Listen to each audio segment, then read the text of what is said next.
Well, hi, everybody. Welcome to the podcast. Again, our guest today is Crystal Davis. She is a strategy consultant, an executive coach, a speaker, and a podcast host. She was a podcast guest here in this series, episode 363, April 2020, which seems like forever ago. We were a little bit into this pandemic times, and that episode we talked about the business impact of COVID. So before I tell you more, first off, Crystal, thank you for being here. Welcome back. It's awesome to be here. Thank you so much for having me. So we're going to, look back a little bit and ask for Crystal's thoughts and reflections on how things played out, the role of leadership, not just at the beginning of the pandemic, as things have played out. As we're recording this, February 11th, 2022, we're not quite to the end of it. Maybe we see light at the end of the tunnel, but we're going to talk about the supply chain impacts that we're still dealing with, and all sorts of other topics today. So Crystal is the founder, CEO, and Principal Lean Practitioner at her firm, The Lean Coach Inc. Her website is theleancoachinc.com. Her podcast is Lead Lean with Crystal Y. Davis. So I encourage you to check that out. And we share a number of things in common. Crystal and I are both bachelors in industrial engineering graduates. We both have MBAs, and she has a lot of experience with lean business systems. I want to ask about that later on. Crystal has worked domestically and internationally in automotive and healthcare manufacturing, consumer packaged goods industries. She's done a lot of work in logistics and supply chain. She's trained and coached globally in operational excellence at various levels of different organizations. And final thing, and I'm just kind of skimming from highlights and key phrases from your bio, but it says you use the Socratic teaching approach to engage, captivate, and add value. So I've jotted that down. If we have time, I'd love to hear some of your thoughts about using the Socratic method. It really it wears a lot of people thin, but it works.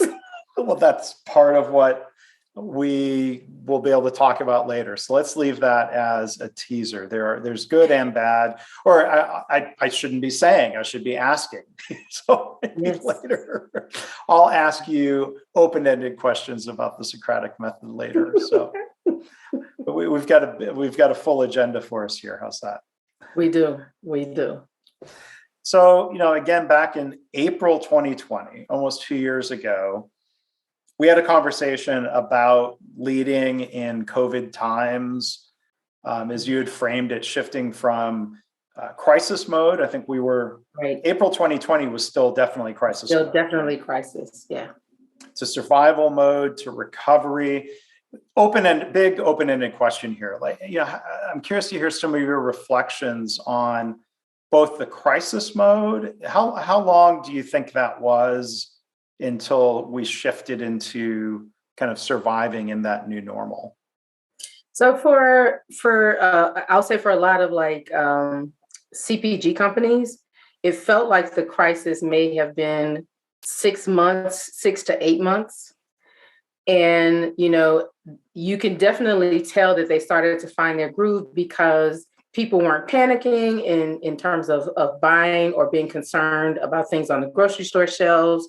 People started setting minimum quantities, and people started to get into a rhythm and trust that the supply chain was going to respond. And whether they know it or not, they really started to understand that hoarding actually amplified the problem, right? So, and it doesn't mean that things were perfect, but people started to find their rhythm. Right. Whereas like industrial manufacturing, it's still, to me, somewhat in a crisis. Particularly those industries that serve more of the electronic and the automotive industry, where they have connected and joint kind of common problems around the semiconductor. Mm-hmm. I wonder, is that a part of consumer packaged goods being a little bit faster in their supply chain cycles? Manufacturing is dealing with many countries, slow boat rides. Here in California, boats being stacked up offshore. Is there more of sort of a fast turn domestic flow of I imagine food is much more Yes. domestic than manufacturing. Tell us. Yeah, I would say for some like for perishable food items, definitely more domestic resources and resource based. Doesn't mean that they still didn't have like, some core product challenges, particularly those things that were related to commodities like aluminum and so forth and so on. However, I think they've been able to manage, and then they also have a faster turnaround in rationalizing SKUs, right? They could just say, we're just going to I can't even talk today, Mark. We're going to just tackle our top 20, right? And not even produce those other things. And so it's a little bit easier. Not in every case, but it's a little bit easier. So if you go to the grocery store and you've seen your main staples and that's kind of all you've seen, then that's the decision that they made. So let's say a producer of, I'm going to just pick a brand that has had a lot of like flavor differentiation, like Oreos. There are all these different oddball flavors of Oreos. A company like that might say, you know what, we're going to focus our resources and simplify the business to like plain Oreos and the gold, maybe a couple other kinds. That's it. Yeah. It's not a time to be introducing more oddball flavors. Correct. There's a good lesson And there you can about tell, simplifying. right? Yeah, you can tell like around Christmas time, they were able to shift more into a few oddballs. So you definitely can see that was part of the strategy. Yeah. Did you see a shift in some cases of trying to produce more locally as a way of addressing some of the uncertainties between illness spreading around the world and long supply chains and ports and things like that? Now, I can't say that personally with my clients that I saw that, but I did. I actually attended a supply chain summit, and there was an executive there. I won't call the company name, but the CEO in her presentation, she talked about how they did this analysis of their vendor risk. And in her case, their vendor risk was the vendors in their backyard in close proximity. And that could or could not have some relation to the closer in proximity you are, probably the more just in time. And they may or may not have had as much, say, emergency stock available. But that was, something they started to dig into. And it doesn't mean that just in time doesn't work.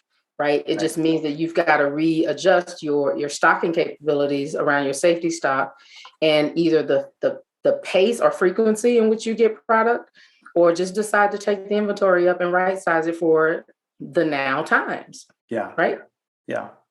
Well, I'm glad you mentioned this notion, and we probably shook our heads at the same articles during the pandemic about, look, this shows just in time doesn't work. And then what they're describing in the article is quite literally a slow boat from China. Yeah.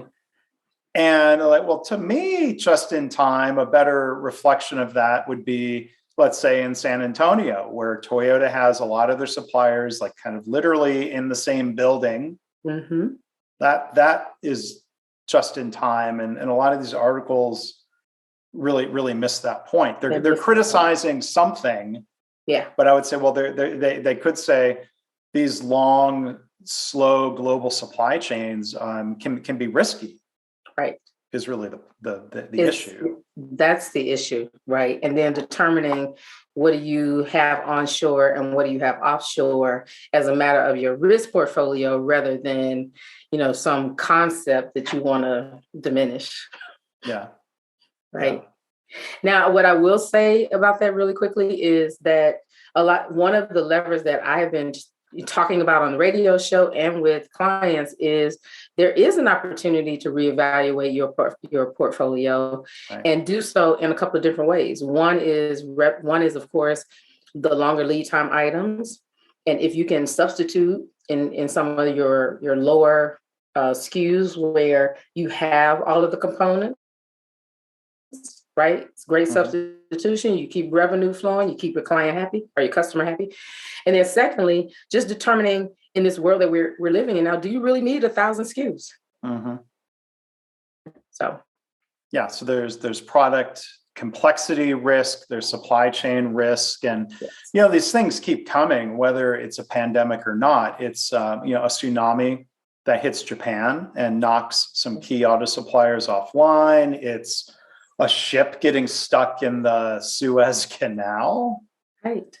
Had nothing to do with the pandemic, I don't think. Right now, well, you've got the ports being clogged up for different reasons. And even right now, this week, in the news, as we're recording this, you have, I don't know what the right word is, social disruption. You have truckers in Canada blocking access to bridges, which has knocked some auto plants offline, not just in Canada, but in Michigan, Toyota in Kentucky announced they're dropping some shifts. So the more complex the supply chain is and the longer the supply chain is, there are more things that could go wrong. That's right. That's right. I'm glad you mentioned that. I don't know if you saw the funny post I had about the Suez Canal. No, I don't know. What was that? There was this TikTok video where they created this little bridge for it to jump over. Is that a Free Willy reference? Pretty much. Okay. Pretty much. Just like, yeah. But anyway, to your point, I think the other thing about the pandemic is that it has brought so many social and social impact issues, but also like mental health issues, burnout that leaders are having to face at unprecedented levels. Right. Yeah. And they have to figure out, how do you lead people through this level of complexity and uncertainty? And where no end is in sight. Yeah. It seems like that some days, and some of that may depend on where you are in the US or where you are in the world. But let's talk more about leadership. So back in April 2020, when we did the episode, you talked about the need for what you framed as courageous leadership. Yeah. So maybe first, as a recap, I mean, what would be an example or a definition, either way, of courageous leadership, and what are some examples maybe that you saw of that during the pandemic that was helpful? No, great question. So back then, we were talking about this notion where leaders were still struggling with how to measure productivity. Some of them had some practices that were very much micromanagement practices and things that just illustrated that they didn't trust their workforce. And then there have been a litany of conversations about whether or not people working remotely are more productive, less productive. Are they gaming the system, so forth and so on. And so what I'll say is, particularly in my space, where manufacturing for a lot of people never really stopped, it didn't cease. They may have scaled back. I would say that I have seen leaders get more and more patient.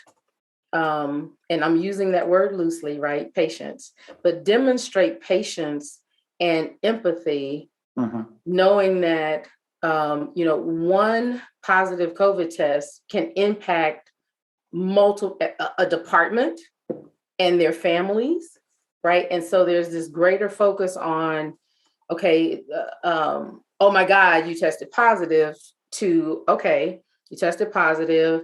Who have you been around? There are protocols in place that respect people's privacy, but also respect the safety of those that they may have been around. And there's just this patience of, well, yes, our output is important, but so are our employees and their safety. Yeah.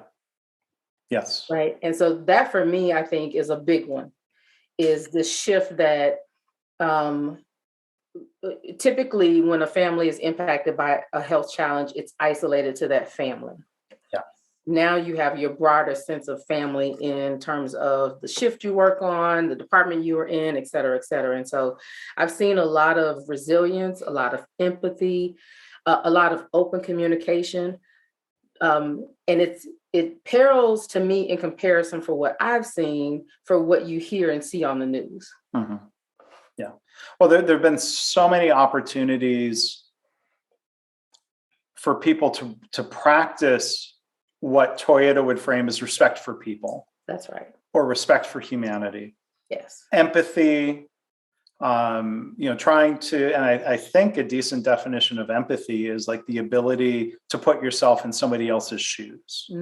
Exactly. Whether that's family stresses related to COVID or schools or childcare or balancing I've done a couple of podcasts in a row where a cat wandered into the screen. I'm like, Yes. That's the least disruptive thing that could happen because cats are quiet. They just want to get in the way. But, I think, hopefully people have been maybe not just patient, but understanding, empathetic to what people are dealing with just to navigate and get by, whether that's related to COVID, summer of 2020, thinking of how different people were reacting, to the murder of George Floyd and how that could be upsetting to different people in different ways, and absolutely to show some grace and to be empathetic about that. And there's been a lot going on, but back to that point of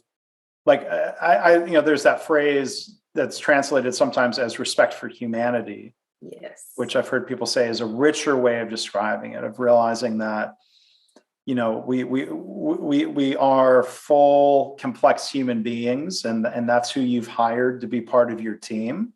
And we need to respect and honor that and realize we're not robots. Right. Even those of us like you and I who have technical educations and may be quite logical, that we're full, complete people. So I'm curious to hear some of your thoughts or reflections on, leaders embracing that in different ways the last 2 years. What have you seen, or what would you hope to see more of?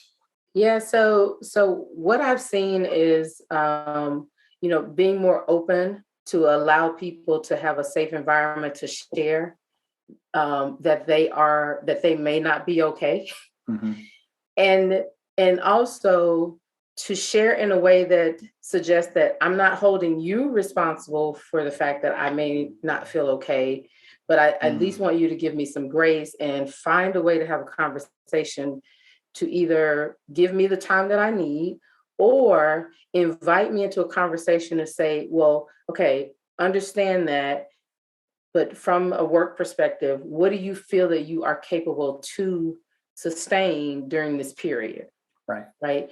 So I think that's one that I have seen. I have a very good friend of mine, and she had invited me in to just have a talk with her team, and then her boss invited me to have a talk with his team, just to talk about some of those things. And here in Georgia, we had the Ahmaud Arbery case recently, right? And then now in Minnesota, we've got Amir Locke. And so through that, she's the only African American on the team. Through that, she's been able to now communicate, very clearly to her boss, I'm not okay. And he has a better understanding. I did this exercise with them, and I asked all of the people in the room how they would respond to the situation. And I asked her not to respond. And so they did. And then I asked her after they all shared, I said, now you please share how you would respond. And she said, and her response completely shocked all of them because they had never walked in her shoes as an African-American woman. And so, but that taught them, how to be able to position. It's not about understanding and having to take up that ball, but it taught them that their perception and perspective was extremely different because they were coming from a different place. So, so that's probably the most courageous thing that I've seen is to create an environment where someone can say they're not okay. Yeah, it can be courageous for somebody to share that, and it is what I think what we would not want to see, sort of a disrespectful response, which unfortunately, I saw some of this in even on LinkedIn, which is a quote unquote professional social network, of somebody sharing their pain, and then I'm old-ish. I'll say an old straight white dude like me, basically saying, "Well, that's not a workplace topic. That's unprofessional. What's that have to do?" Like, whoa! Don't diminish. I think it comes back to respect for people, right? Don't diminish someone else's feelings or their need and their right to share how they're doing, because that is their workplace. That's them, Exactly. right? I mean, and let's be clear, right? The moment that we needed to work from home and we invited our colleagues into our homes virtually, the lines of, workplace and home became very blurry, very gray. But I do think that, what this person may have been trying to say is like my generation and above, and I'm over 50, my generation and above, it was ingrained in us that you kept personal things out of the workplace as much as you could. And you just focused on the job. And the generations younger than me are just like, look, I can't focus. Something's not right. I need a mental health day. And I applaud them for being able to say that. Because I can remember so many things that I carried, particularly being the only African-American woman in lots of spaces that I carried, that had I not discovered my authentic self and how to really communicate that to people, that it could have broke me. It could have really discouraged me from wanting to pursue other opportunities, wanting to even pursue moving up the career ladder. And I think that happens to a lot of people. So, that to me is part of what I see in terms of courageous leaders. I see them learning and finding their way. And then the last part that I would add is that I just did this on talked about this on my show, Agile C-suite leadership, right? And those executives are now starting to exhibit the behaviors that require organizations to be more open to change and designing new solutions and testing and so forth and so on. So I'll say that's the second part that I'm excited about and that I'm looking forward to more of. And in this article that I referenced, this is a Harvard Business Review article from May, June 2020. The CEO talks about how frustrated he and his C-suite leaders would get when they would run against these bureaucratic brick walls. And they were like, oh, we've got to change this. And I was like, oh, thank God, you get it. Right. You get it. But I'm looking forward to more of that. These are, important questions about, trust and respect. I hate to see or, read reports of companies that responded to this work from home era with distrust of like more spying software on their computers or, things that, that's one response. But like I'm thinking back, this is a different scenario. And I think sometimes we could say maybe it's courageous when a leader does something that the other organizations aren't doing based on some sort of principle, right? So one example, this is going back probably a decade ago. Paul Levy was the CEO of a hospital system in Boston. Okay. And this is as a time when smartphone use was proliferating, and the trust factor around how people use the internet was one thing on the computers and the workstations. They could block Facebook. Right. And so it's a time waster. It's unprofessional or whatever. Okay, fair enough. It's company computer, your rules, your workplace. But then Paul Levy kind of took a stance. He said, I'm not going to play this game of chasing, because if you block Facebook, then where do people go? You're going to block YouTube. You're going to block Reddit. What are you going to block? And Paul said, well, people have smartphones. If people are going to spend time on Facebook during the day, they could take their smartphone into the bathroom. Right. And he framed it, he said, the problem is not the technology. The problem is not, quote unquote, wasting time. He framed it, that's an engagement problem. Yeah, exactly. That's a workplace culture problem that we need to address in a more indirect way. So he was probably one of the few hospitals, even to this date, when he was CEO anyway. I wonder what they're doing now. But like, we're not going to block Facebook. We trust you. We're going to be responsible. We're going to create an environment where you want to do your best work, and that probably doesn't involve time on Facebook. Exactly. And they probably got an excellent response from people. Yeah. Some people, and if people are needing a temporary break or a diversion or something, like I don't know. Maybe there's a middle ground where there's a lot of problems with Facebook. I don't know if a couple of minutes on Facebook is therapeutic. Maybe leave that to each person to decide. But like a more recent example during the pandemic here, though, I think you would appreciate, Crystal. Eric Dixon, who is currently the CEO at UMass Memorial Health in Worcester, Massachusetts. I had a chance to interview him in the Habitual Excellence podcast series.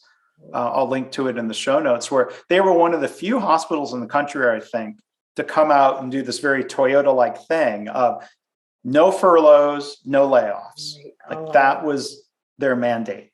And they held to it through the pandemic. And I had a chance to interview Eric kind of early in the pandemic when they had announced that, and then afterwards. And he said that was the best thing they ever did.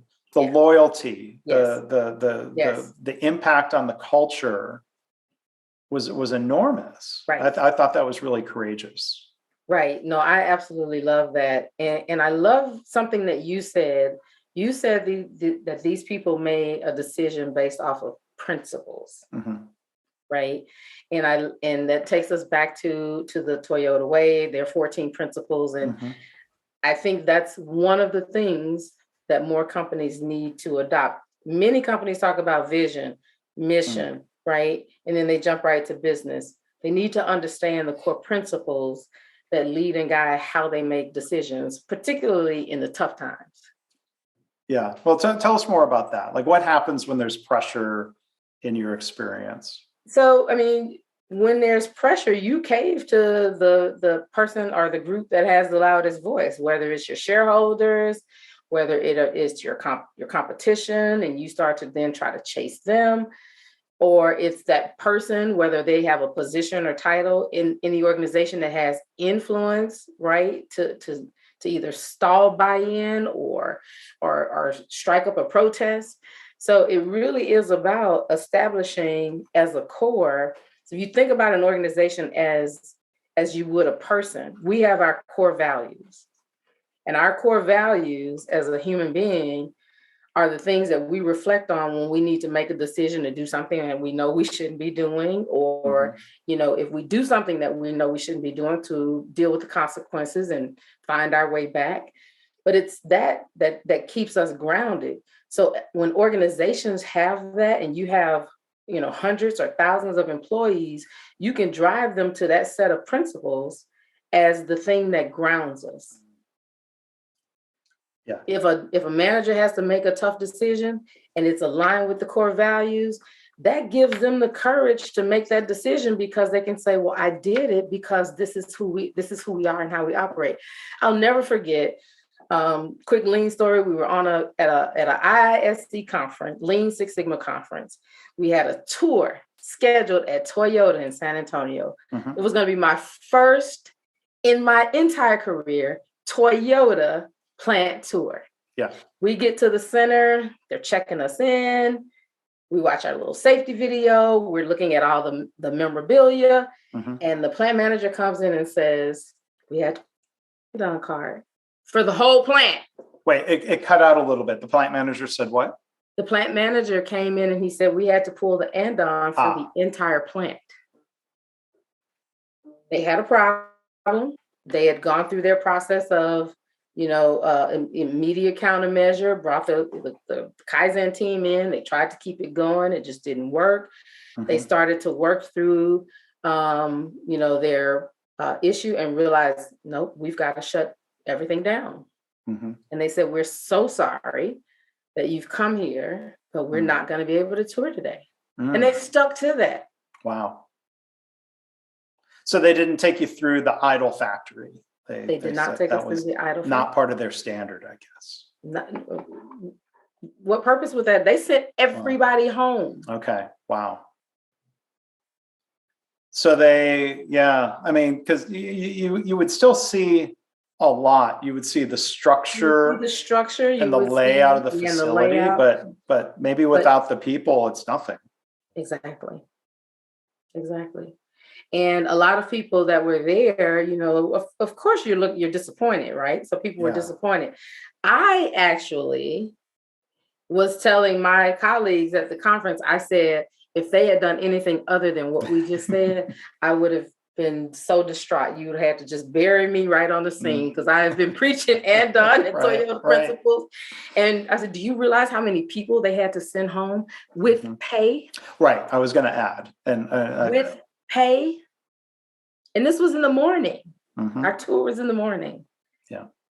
And then they started to explain to us that they had the limited supply with their just-in-time supplier. So they wanted to be mindful of the impact on them.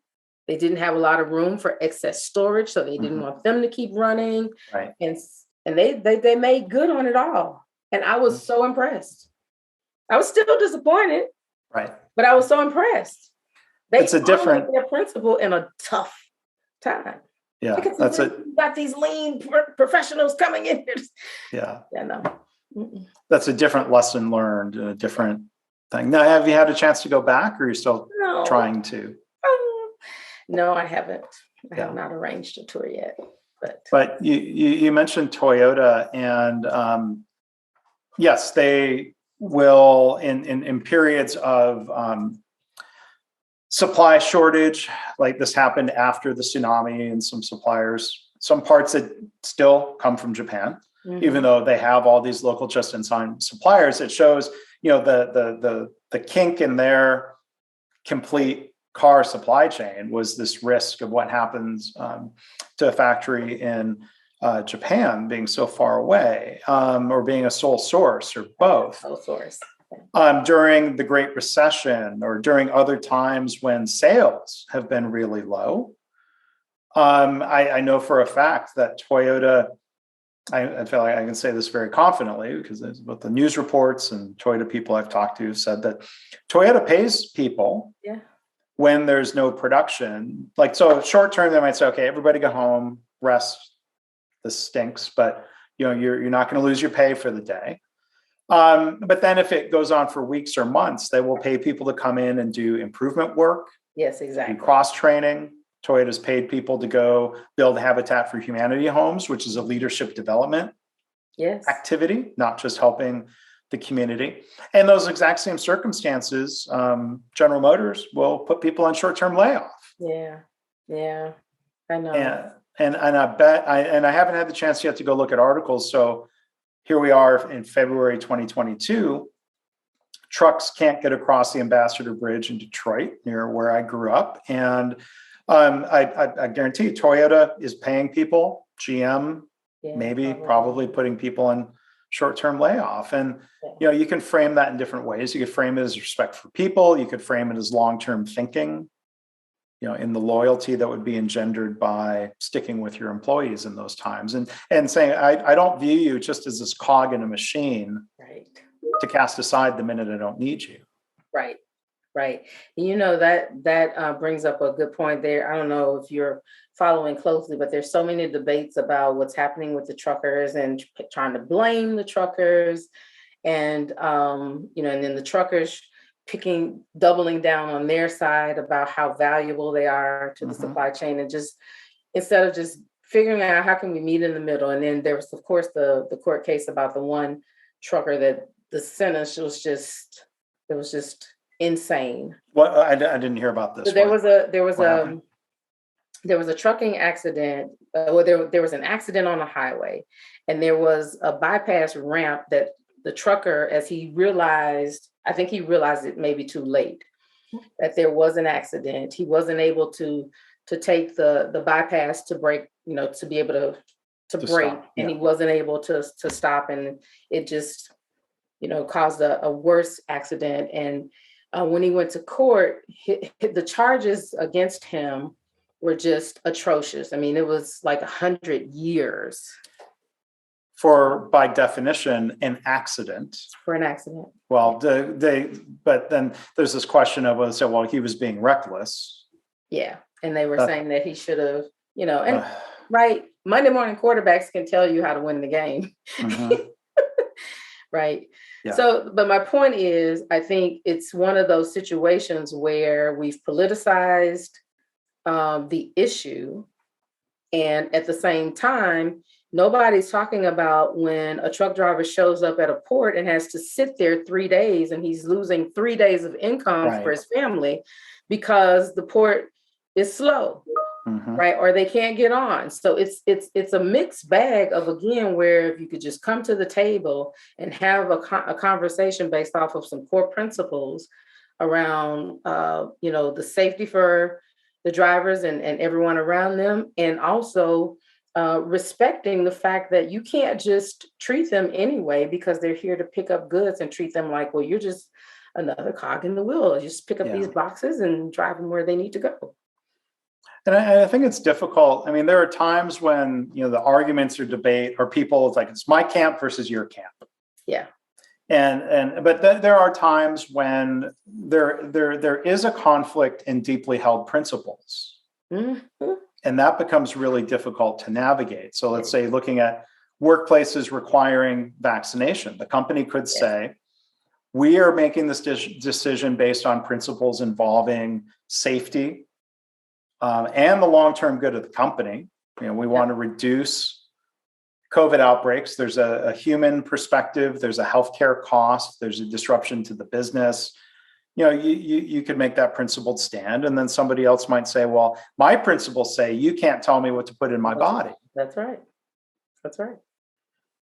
It's really tough to navigate when somebody doesn't want to budge. Like, principles can be very helpful to a company of saying they are lasting. And like, as you were talking about earlier, this example of tens of thousands or hundreds of thousands of people, principles and values are scalable, like infinitely scalable, in a way that command and control decision-making is not. Exactly. But when we've got still millions of people making a decision that's different than the decision I would make, part of my failings as a human being is falling into, blame and othering them. I don't know if that's even a word, Othering.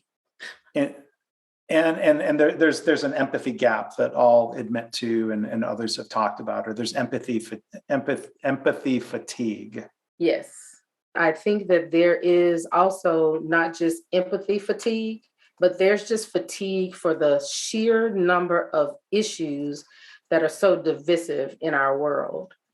So I have chosen or opted to disconnect from cable news. And at this point, I've even disconnected somewhat from local news, because I'm just I've reached my limit of this consistent bad news, or replaying these stories of what's happening in the world, and the level of details about these stories, rather than talking about change. So I've just gotten to this place where it's not that I want to ignore things that happen in the world. I don't want to be ignorant to what's happening, even around me locally, but I'm choosing how I receive information. And that helps keep me grounded, and it helps how I start and manage through an already heavy workload. Yeah, well, there's information, and then so there's a topic. I'm going to frame this in terms of like principles versus short-term business motives. And I think this is where it's so powerful when Toyota talks about, as you know, and a lot of our audience knows, principle number one of the Toyota way is making decisions based on the long term, even at the expense of the short term. That's correct. So the short term, I'm sure in cable news, is all about the ratings numbers. Yes.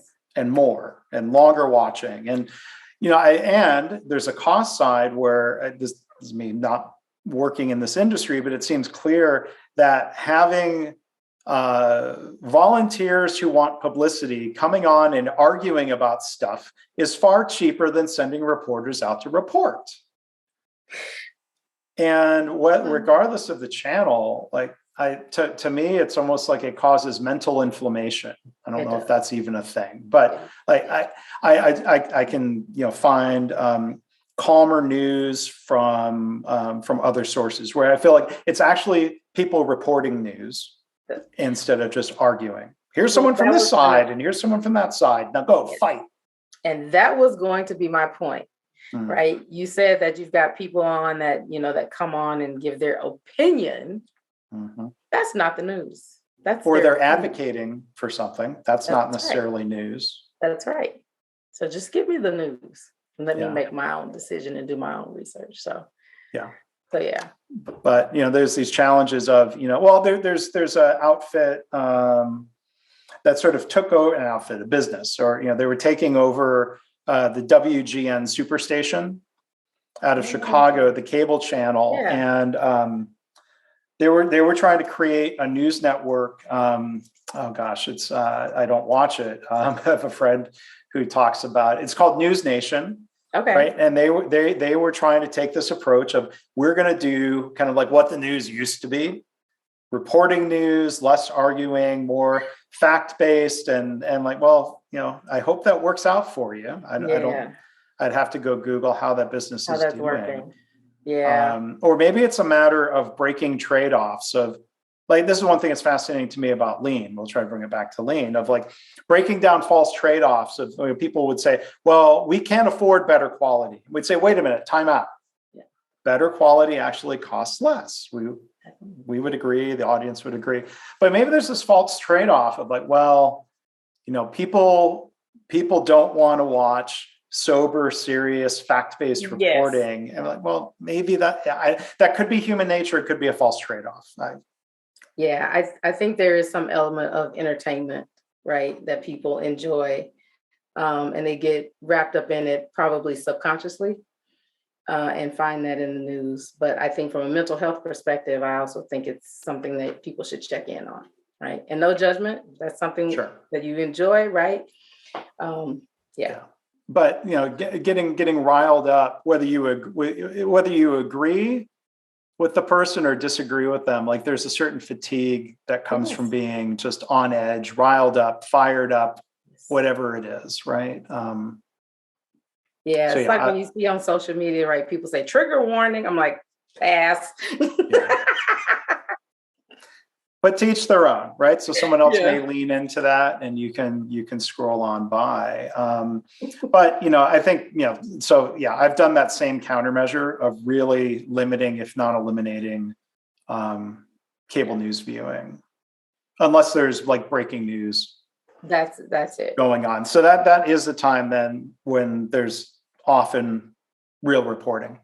Yeah, so, that's exactly. Truly breaking news. And then the boundaries of what gets labeled breaking news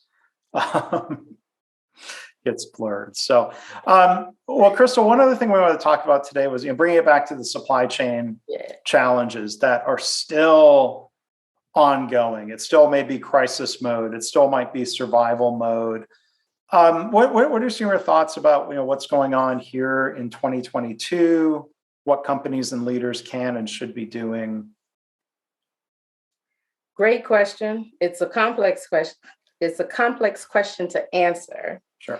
But here's kind of what I see happening and what I'm hoping that we'll see more of. So, of course, I am an advocate for lean approaches, and typically in crisis or when things are unstable, your first response or reaction from a lean perspective is to get to some level of stability before you can actually improve.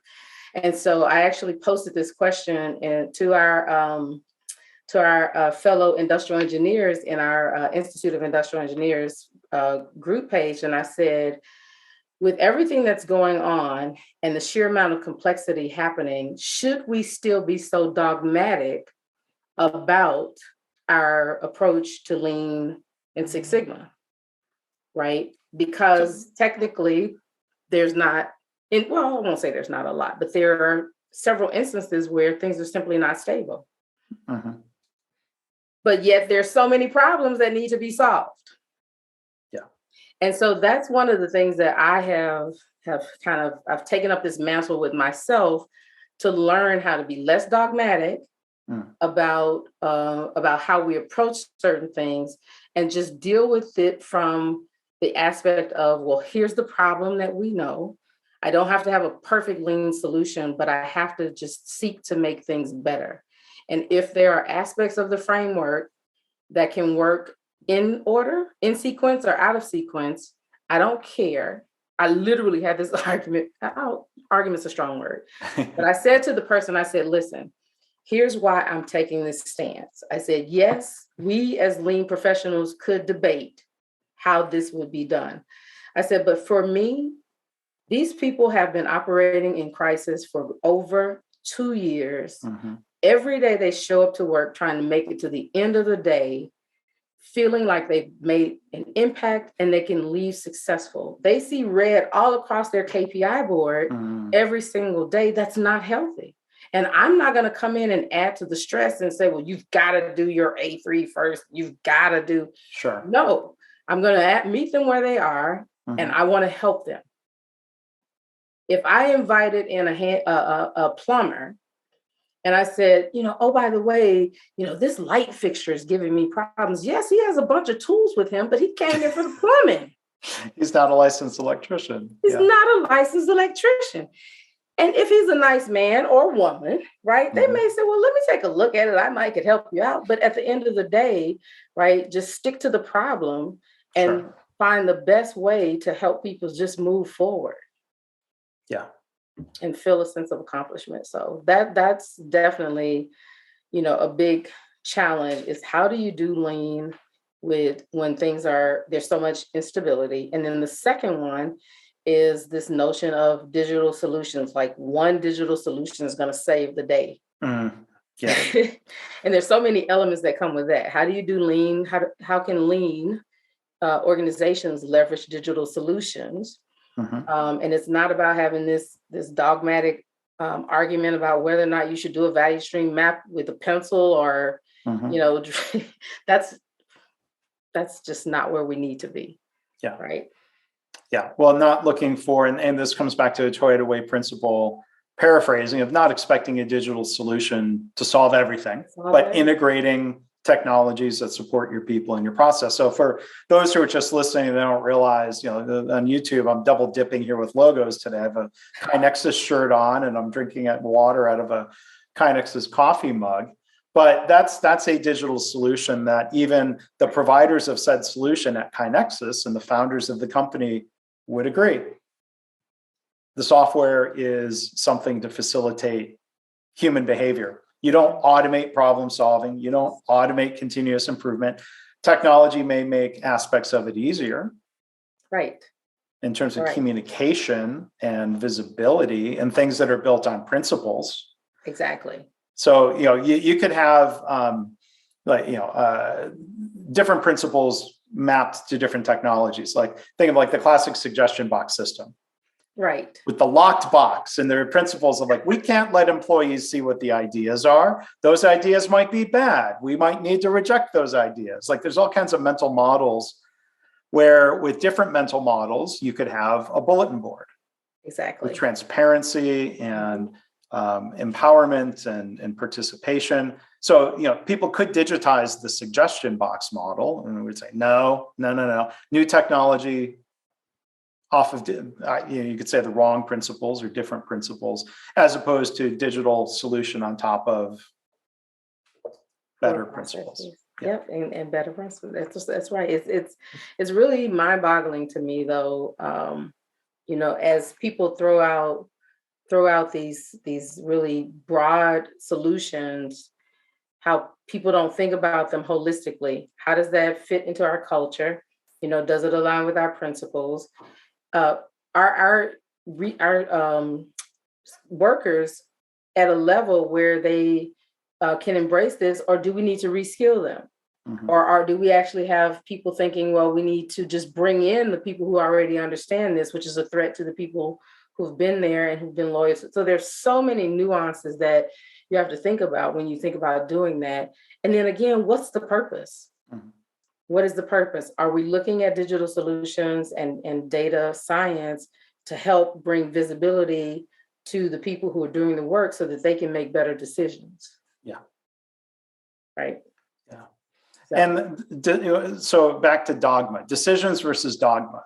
Like there's supply chain dogma that people will point to in lean that's maybe not even a dogma that Toyota would hold, right? So someone might say, our dogma is we only have 2 hours of inventory because that's lean. Like, well, there are articles recent times about, Toyota stockpiled semiconductors.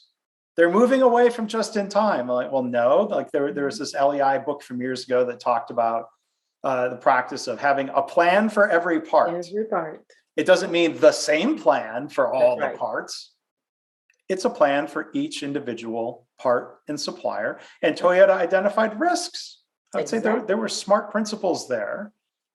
Exactly. And part of the plan is to understand the risk and to right size the inventory to minimize the impact until that risk factor has been solved or mitigated.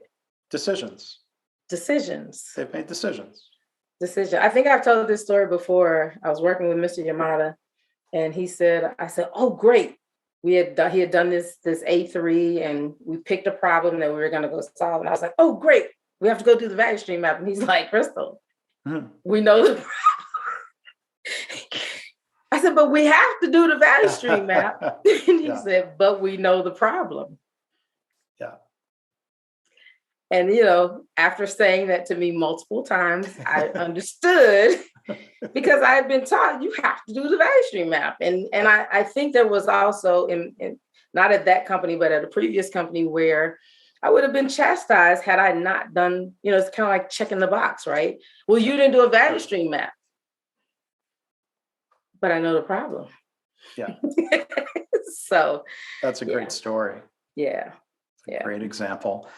So before we wrap up, Crystal, I want to kind of come back to a couple of things we said we're going to talk about even briefly here. So, how do you define a lean business system? Let's say you have a chance, you're talking to an executive at a conference, or you're on an elevator with the CEO of a client. Crystal, what's this lean business system I've been hearing about? All right. So this is probably going to get me in trouble with a lot of my colleagues. But for me, a lean business system focuses around people, process, and infrastructure, and how all of those three work in tandem.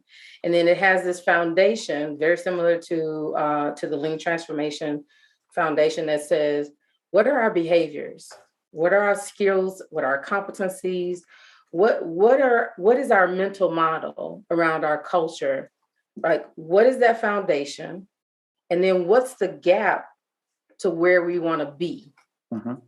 And for me, there's no endpoint destination. It's this evolution of learning who you want to become as an organization that's looking to balance people, process, and infrastructure. And within infrastructure, right, you have systems, and you have whether they're electronic or technical systems or manual systems, but you have systems and policies and procedures, right, that support how the engine churns. And then you have this foundation, this element of people where you have to build capability. You have to teach leaders, managers, supervisors, whomever in a leadership role. You have to teach them how to lead people. And you have to teach them how to create an environment that is open to problems being visible and provides them with the right support to attempt to just chip away at the problem continuously. That for me is how I define a lean business system. And at the core of that, you're always focused on our customers and delivering on our business objectives. So I'm with you. I didn't hear anything there that was controversial. So what out of that might somebody take issue with? Again, some of my colleagues that are very dogmatic about their approach. Yeah. Okay. But would they take issue with one part of it, or just that it's articulated differently than they would say it? Well, I think it's probably articulated a little bit differently than they would say it. So, I've worked with teams where when we start to frame up what a lean business system is to deploy across the company, they're very focused on tools. They don't factor in leadership development. They don't factor in, Hoshin or strategy deployment. They only focus on, like, I literally had someone tell me today, well, I can't even say that. But anyway, they said, well, we have our business plan. I'm like, well, continuous improvement is part of your business plan. Hopefully. So let's not split hairs here. Yeah. They're one and the same. Yeah. So and they were like, well, why is the continuous improvement group talking to us about our Hoshin or our like what? Okay. So anyway, it's that type of thing, and so you still, I still see a lot of colleagues talking about true lean. And I'm like, what There's is finger that? quotes there for those who are just Yeah. listening. Sorry, yes. That's all right. What does that mean? Yeah. And for an organization that's starting, or for a mature organization that might now have a crisis that causes them to have to take a slightly different approach, it's really just about, how do we think about this, and how does it align with, who we are overall, and going back to those principles, core values. I think that's really well said. And then the other thing we were going to talk about was the Socratic method. So let's say, okay, we're on a different elevator ride now. How do you explain the Socratic method and how it applies to lean work? Yeah, so the way that I explain it, it's related to, like, Socrates, and the simplest way is to be able to teach in a way that you ask a sequence of questions that helps you as the teacher understand how the student is thinking. And so it frames up the work that the teacher then needs to do to educate, but to allow this person to arrive at things themselves. And I can say that when I was younger, I went overboard. So I'm one of these people, I'm either black or white. I have very little gray. And when I go to the left, I go all the way to the left. Yeah. And I remember a dear friend of mine, I talked to him last week, that I worked with. He was an SME, and he was working with me to learn more lean principles. And he said, "Crystal, can you just answer a question?" And I would say, "Well, Rick Harris never answered any of my questions." And he said, "But now's the time where you can just answer the question." And so it took me a long time to learn when it's appropriate to teach, and not every moment is a teaching moment. Yeah. And that there are times when I can just answer the question or direct the person. That doesn't mean that I'm a command and control kind of person. Right. So it's this evolution of learning the appropriate time and space. And now that I've learned more about coaching from the essence of leadership coaching, not necessarily lean coaching, I'm learning to even ask permission. Because it's not my job to make people feel less than, or put them on the spot, or throw them under the bus for not knowing the answer. It's for me to really find an opportunity when I have observed that they have the answer, or they're close to an answer, and that there might not actually be a right answer, and that they need to become more comfortable with the answer that they come up with. Yeah. But that's an evolution of learning. Yeah. Because as you were saying earlier in the episode, people do sometimes get annoyed by the questions. And I've had clients even I'll say they snapped at me, or something close to that. Or like, you let's say I was doing a lot of work at one point in hospital laboratories, and the lab director would say, "Look, you've done a bunch of these lean lab overhauls. Why don't you just tell us where we should put our analyzers?" I'm like, but that's like, that seems faster, but it's not going to be as sustainable. Yeah. And your lab is different in some ways. So what I was teaching was principles and methods for them to figure it out. And as painful or as awkward or as frustrated, as they might have been, it was for the best to hold to those principles. Exactly. I'm not going to speed this up by drawing the layout for you. Yeah. And like sometimes I'll use real life situations to say, right, if there's a child standing at a crosswalk and this child is about to walk out in the street, and I see that there's danger approaching. Now's not the time for me to say, well, did you look both ways? No, I need to protect the child, right? And that's the time when you just make a decision, or you inform someone about situation. Right. Versus, either after or when I'm talking to a child about going out, I can start to explain in a way by asking questions so that they can be thinking about how to be aware of your surroundings, why it's important to look both ways before you take a step. Yeah. What happens if you suddenly see a car approaching? How do you respond so that you don't freeze in the moment? Right? So you just, again, it's common sense approach to when you need to do it, except for when you start out and you're learning and you think that what you've seen other people do is how you need to do it. Right. It comes back to this question of what's scalable and what's sustainable. Hovering over a child constantly their entire life and telling them when they're about to do something dangerous, it's not scalable. It's not sustainable. And, you know, if I were standing too close to the edge of a cliff, I wouldn't want you to come up and say, Mark, tell me what you know about gravity. Right. Exactly. You would say, careful, that cliff edge is unstable.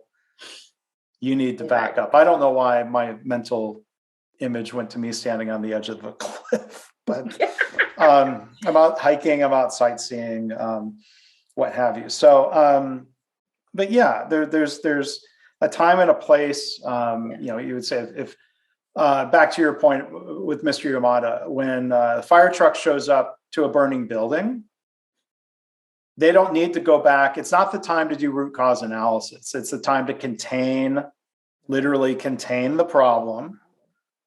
And it's probably not a time to sit back and be dogmatic, like, well, you need to brainstorm 7 possible countermeasures first.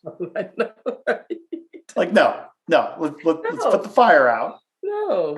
Yeah. And then we can go into causal analysis and prevention. Yes, exactly. You're spot on. And, you know, I made the joke about when I said, you know, Rick Harris never answered any of my questions. But here's, you know, now that I have matured, I now know that Rick had a purview of how he was observing me that gave him enough intel to say, I need to ask her another thinking question or powerful question.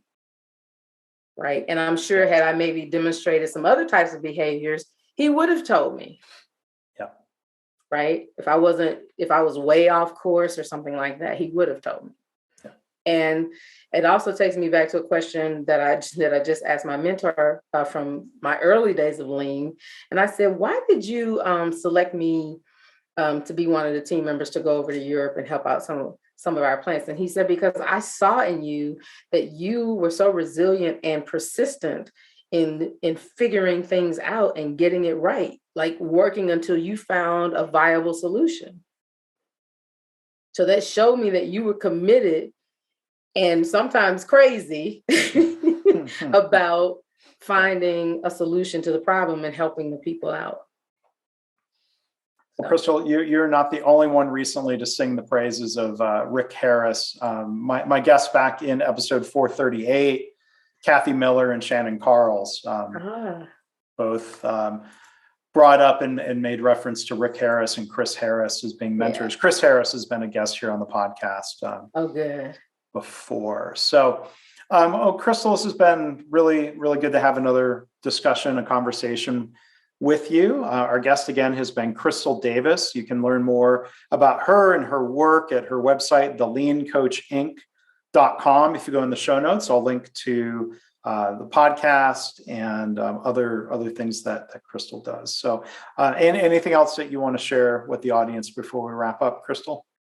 Not particularly. I just want to thank you for having me on, and thank you for always being an advocate, you know, in a number of different ways to me, and, you know, also a mentor and teaching me things about business. So anytime that I have an opportunity to share with you, I will make time to come on. So well, thank you, Crystal. So it's a two-way street. I learn a lot from you, and appreciate you being here as a guest. So thank you. Thanks again. So all righty.